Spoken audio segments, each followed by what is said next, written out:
It looks like the bombing of Gaza, which left over 2,000 people dead, ended only yesterday. 1 year since the last bomb fell, the people of Gaza continue to live in the ruins of their homes, their wounds and suffering just as present.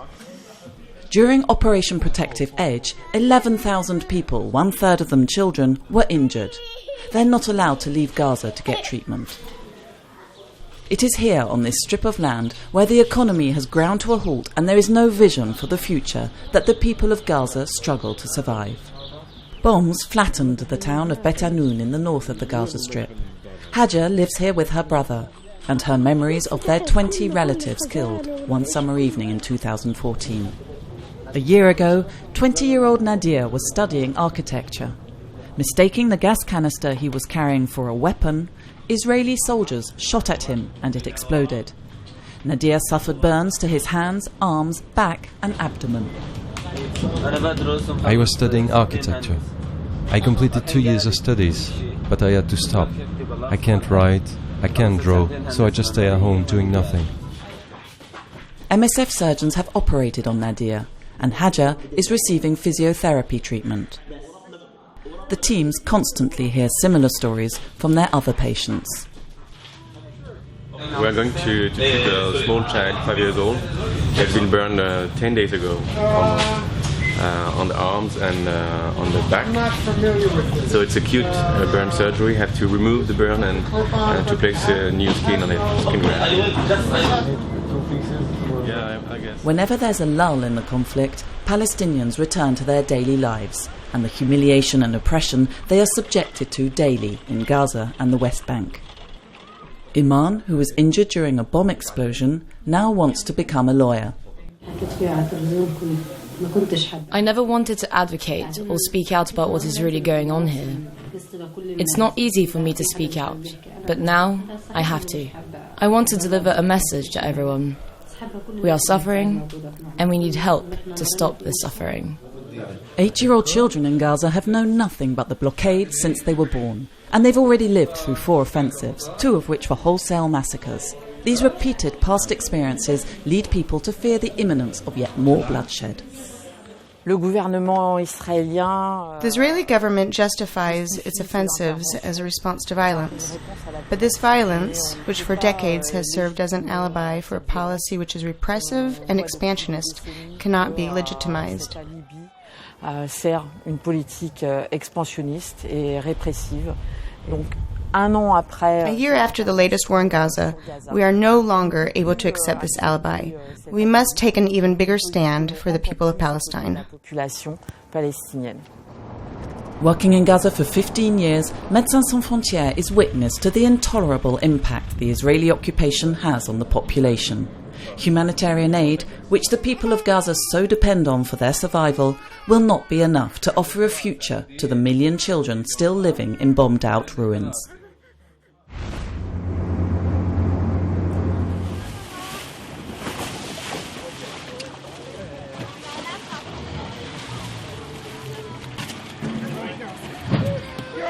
Crowded onto this ramshackle vessel are Eritreans, Somalis and Nigerians. They wanted to get to Europe to escape the violence raging in their countries. They wouldn't have made it if they'd stayed on their boat. The ship contains about 460 people. It's very, very crowded. About 300 of us we have in the boat and around the engine. So the engine is not working well. It's not able to cross the Mediterranean Sea by this boat. MSF has 3 ships patrolling the Mediterranean to rescue migrants. The teams provide them with first aid, as many have skin ailments or suffer from dehydration. There are also numerous pregnant women and people who sustained injuries during their journeys. By the beginning of July, MSF had already rescued over 5,500 people.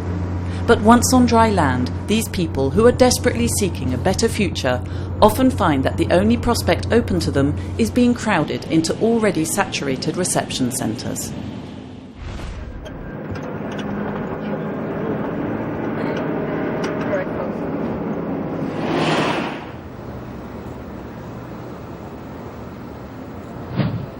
Peacekeepers, deployed by the United Nations, were tasked with defending civilians taking refuge in the Srebrenica enclave that had been declared a security zone. But in July 1995, Srebrenica fell to Bosnian Serb forces, and 8,000 men over the age of 16 were massacred.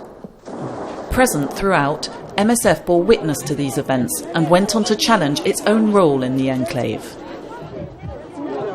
Lorsque MSF a commencé à travailler à Srebrenica, when MSF started working in Srebrenica, it was all too obvious. 40,000 refugees crowded into a small village of 5,000 inhabitants under extremely harsh conditions. It was completely justified for MSF to be there.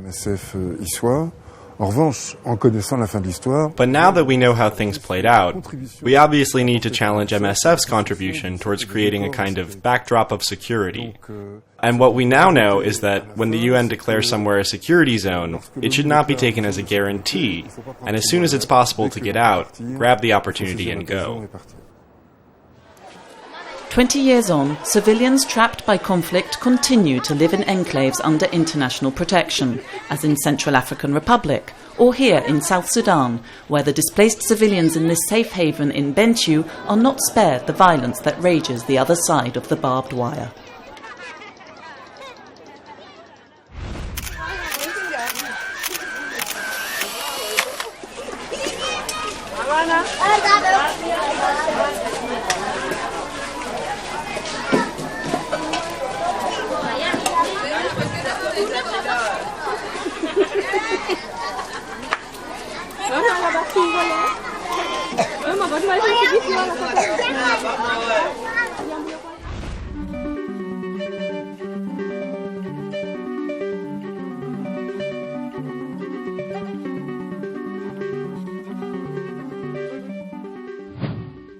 Take this antiretroviral drug. Developed in a laboratory in the US and manufactured in India, it is being used in a hospital in South Africa. But getting there was a bumpy road. First, there's the patent. A new drug is generally patented for 10 to 20 years. During this time, it is meant to be marketed only by the laboratory that developed it and at a price they set in order to make returns on investment. But once the patent expires, the formulation becomes available to other laboratories, which can then manufacture a cheaper, generic version of the drug. Often, it is only then that medicines become affordable to developing countries. But 20 years isn't long enough for some laboratories looking to profit a while longer from the benefits of their patents. Some go as far as making just minor modifications to the formulation of their drugs or adding therapeutic indications in order to extend their patents. Another ploy, called data exclusivity, is applied to prevent generic drug manufacturers using the original laboratory's research findings. This forces them to conduct clinical trials on an already proven formulation all over again. It's time-consuming, costly, and futile. But how to get around these obstacles when patients urgently need access to these essential drugs? One way is by opposing the granting of a patent. Take sofosbuvir, a drug used to treat hepatitis C. In France, a 12-week course of treatment costs €41,000, an eye-watering price for a molecule offering no innovation, according to aid agency Médecins du Monde, which has filed an opposition to the patent with the European Patent Office. Alternatively, there are international agreements that enable poorer countries to override patents when they consider that they run counter to patients' interests. Lastly, some countries have introduced legislation to push generic drugs onto the market, such is the case in Brazil, Thailand and India, among others. Indian law states that a drug's patent cannot be renewed unless it presents a substantial medical improvement. Consequently, India has now become the pharmacy for the developing world. The cost of HIV/AIDS treatment is a good example. With the advent of generics, its price has dropped from $10,000 to $100 in less than 10 years. but several countries have in recent years set about trying to weaken the Indian legislation. Japan, the European Union and the US are using trade agreements in an attempt to protect their own pharmaceutical companies and their patents, to the detriment of the production of generic drugs. Médecins Sans Frontières has recently launched a campaign urging the Indian Prime Minister to stand strong and protect the manufacture of generic drugs. This is the only way to reach patients who depend on affordable drugs for their survival. Thanks to generic drugs produced in India, MSF is treating 200,000 people living with HIV/AIDS, in addition to those suffering from tuberculosis, malaria and non-communicable diseases. Many more than the hundreds of thousands of sick patients receiving medical care from MSF will be affected by the threats hanging over India's patent law.